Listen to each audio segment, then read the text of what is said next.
celebrating Africa's rich cultural heritage. Osun State Civil Society Organization have bemoaned lower percentage in turnout of women's inclusion in political offices in Nigeria. CSO disclosed this at a one-day political party roundtable dialogue on women's political participation and inclusion organized by a non-governmental organization, Impact Development Initiative in Osogbo. Between February and March this year, political activities, both general and supplementary elections, concluded in Nigeria. Statistics shows that 2007 was the year that Nigeria had the highest number of women who participated in politics. In 2019 general elections, women's candidacy increased to 12.9% and later reduced drastically to 10.2% in 2023 general elections. At this panel section, the lower percentage has generated different divergence conversation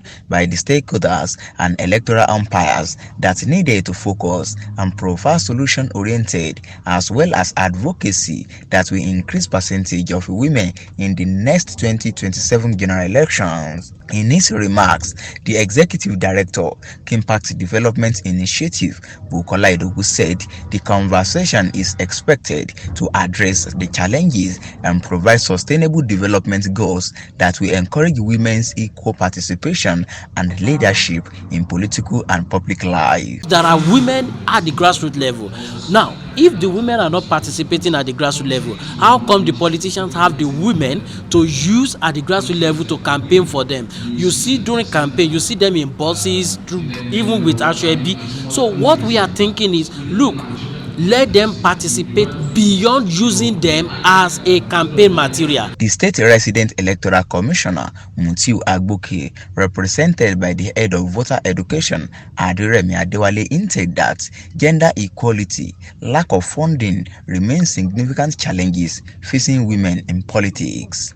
He maintained that since 1999 to date, 157 women were elected to 469 members of 2 legislative bodies, 38 Senate and 119 House of Representatives, while in 2023, out of 93 women that contested for Senate, 3 were elected. 286 contested for House of Representatives and only 15 were elected. In respect of the financial constraint, I don't think our women still have the financial wither to weather the storm, right from the primaries, the election, in terms of financial commitment to most of this program. So that's a lot of time hinders them from coming out in contesting against men who have the financial resources to pull through most of this program. What about the issue of gender violence? Violence against gender. I mean, you know, they can't just stand the issue of violence when it comes to campaigns, when it comes to the navigating the terrains, and that makes them to chicken mostly. Some of the panelists and the participants said there is a need to domesticate a policy that will mandate political parties to present a particular number of women in elective positions will be a great advantage. They also call for a thorough evaluation of the capacity of women in politics by building them and repositioning them for subsequent election. There's a need for them. You know, power don't share a la carte. You fight for power. There's no way they distribute power. You cannot be at the corridor of your house and be expecting power. So the women should show more strength. They should show more strength of character. They should show more zeal. They show more vigor. They should show more determination and commitment to attain the position that men folks are primarily dominated. They have what it takes to rule this country, to govern a state, to chair a local government, and I believe the leadership of women will go a long way to change the economic, political, social landscape of the country.